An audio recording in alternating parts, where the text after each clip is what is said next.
এই সময়টা খুব অদ্ভুত। এটা এমন এক সময় যখন মিথ্যা খুব সহজ আর সত্য খুব কঠিন। এমন এক সময় যখন চুপ থাকাকে বুদ্ধিমত্তা বলা হয় আর সত্য বলাকে বিপজ্জনক। ঠিক এই সময় কিছু মানুষ জন্ম নেন না, তৈরি হন। পিনাকি ভট্টাচার্য দাদা ঠিক তেমনই একজন মানুষ। তিনি শুধু একজন বক্তা নন, তিনি শুধু একজন বিশ্লেষক নন, তিনি শুধু একজন চিকিৎসক নন। তিনি এই সময়ের একটি অবস্থান, একটি সাহসী অবস্থান। পিনাকি ভট্টাচার্য দাদা সেই মানুষদের একজন যারা জনপ্রিয়তার জন্য কথা বলেন না, কারণ তিনি জানেন জনপ্রিয়তা ক্ষণস্থায়ী, কিন্তু সত্য চিরস্থায়ী।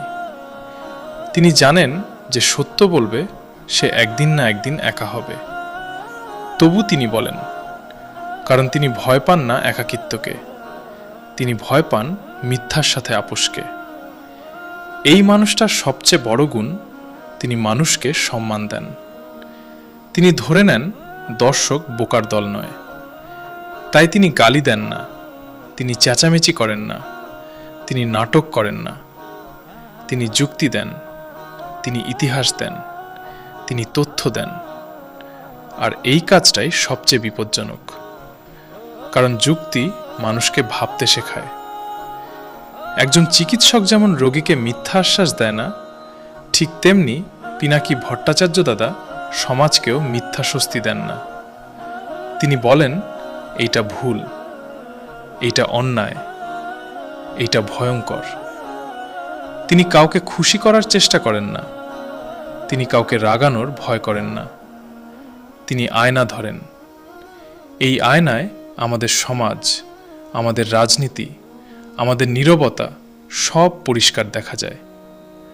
আর আয়না বলেই অনেকে তাকাতে ভয় পায়, তাই তিনি কারো কারো চোখে বিপজ্জনক। কিন্তু ইতিহাস বলে, যারা সত্য বলে তারাই সব সময় বিপজ্জনক ছিল। পিনাকি ভট্টাচার্য দাদার সবচেয়ে বড় প্রশংসা এখানেই।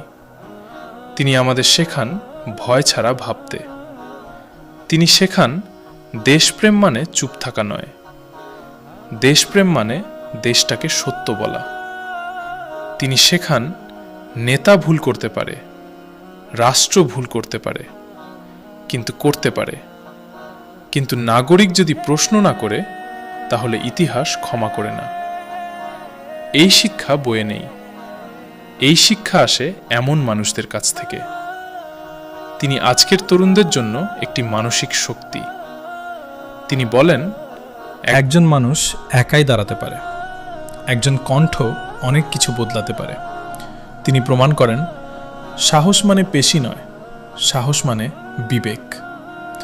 এই দমবন্ধ করার সময় পিনাকি ভট্টাচার্য দাদা আমাদের জন্য একটা খোলা জানলা, যেখান দিয়ে সত্য ঢোকে, বাতাস ঢোকে, আশা ঢোকে।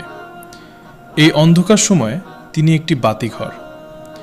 বাতিঘর ঝড় থামায় না, কিন্তু পথ দেখায়, আর পথ দেখানোই সবচেয়ে বড় কাজ।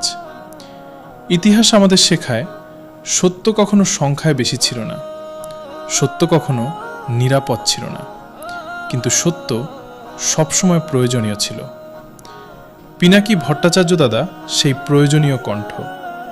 তিনি আমাদের মনে করিয়ে দেন, চুপ থাকাই শান্তি নয়, আপোষ করাই বাঁচা নয়। তিনি থাকায় এখনো বিশ্বাস হয় এই সমাজে বিবেক পুরোপুরি মরেনি। পিনাকি ভট্টাচার্য দাদা, আপনি শুধু একজন মানুষ নন, আপনি এই সময়ের সাহসী স্মরণবাণী। আপনি আছেন বলেই আজও কেউ কেউ সত্য বলার সাহস পায়। সত্য এখনো বেঁচে আছে, কারণ আপনি কথা বলেন।